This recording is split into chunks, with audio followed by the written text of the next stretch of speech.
कुंती को जब कहा भगवान ने, बुआ दुख मांगने की वस्तु है क्या? कुंती कहती है नहीं होगी, लेकिन मैं मांग रही हूँ। आखिर क्यों?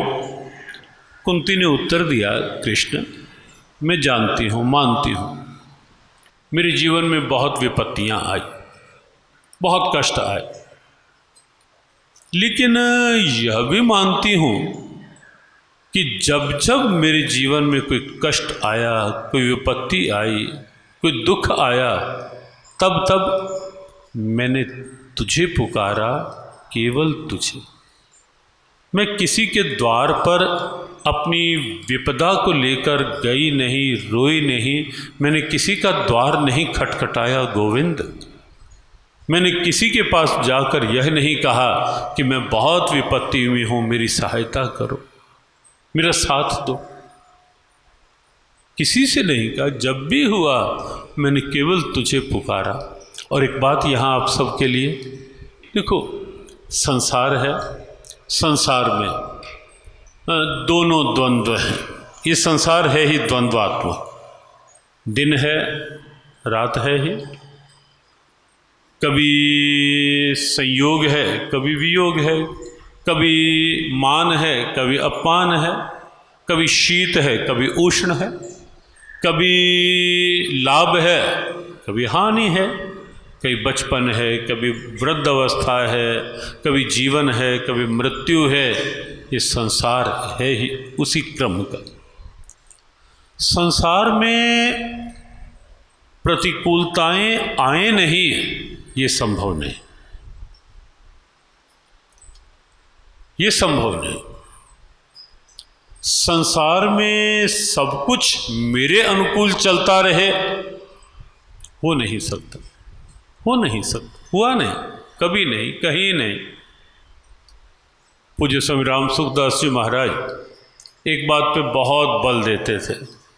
वो कहा करते थे कि संसार पूर्णतया किसी का बना नहीं, बनेगा नहीं, बन सकता नहीं।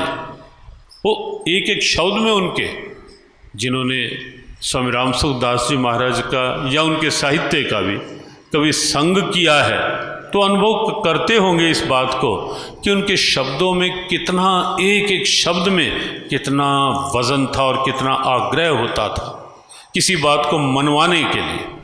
और ये सच है, स्वयं ब्रह्म भी इस धरा पर अवतरित होकर आया। आप विचारें, राम रूप में, कृष्ण रूप में, क्या बाहर की परिस्थितियां सब प्रकार से उनके भी पूरी तरह अनुकूल रही क्या? नहीं रही, नहीं रही। बड़े बड़े ऋषि, परिस्थितियां पूर्णतया किसी के अनुकूल नहीं रही, नहीं रहती। लेकिन एक बात है, परिस्थिति जब लगे कुछ मेरे अनुकूल नहीं है, मन कुछ अशांत है, प्रयास करो अपने उस किसी भी प्रकार के कष्ट की दुविधा को किसी के पास नहीं कहो। बहुत लाभ नहीं है। संसार के पास न तो बहुत फुर्सत है आपके दुख सुनने की, और ना ही क्षमता है आपके दुखों को कम करने की। हाँ, बहुत होगा किसी के पास जाकर आप कर भी दोगे बात, ऐसा हो गया वैसा हो गया। जब आप उठ के आओगे ना, किसी को बोल के आना जो उससे अपरिचित हो, किसी को बोल के आना कि पीछे से देखना मेरे उठ के आने के बाद इसकी क्या प्रतिक्रिया होती है, रिएक्शन होता है। तो पीछे से वो यही कहेगा, आया था 1 घंटा अपना ही रोना रोता रहा, मेरी तो बात ही नहीं सुनी, जब से बैठा बस अपना ही दुख सुनाता रहा, कोई ढंग की बात नहीं। पीछे से लोग ये कहेंगे। संसार के पास न तो हमारे दुख सुनने की फुर्सत है और न दुख कम करने की क्षमता है। लेकिन जब भी लगे ऐसा, मेरे गोविंद के पास आओ, भगवान की शरण में बैठो, भगवान नाम का आश्रय लो, उन्हें पुकारो, उन्हें पुकारो। आप विश्वास करो, और फिर अनुभव करना। वहाँ फुर्सत भी है और क्षमता भी है।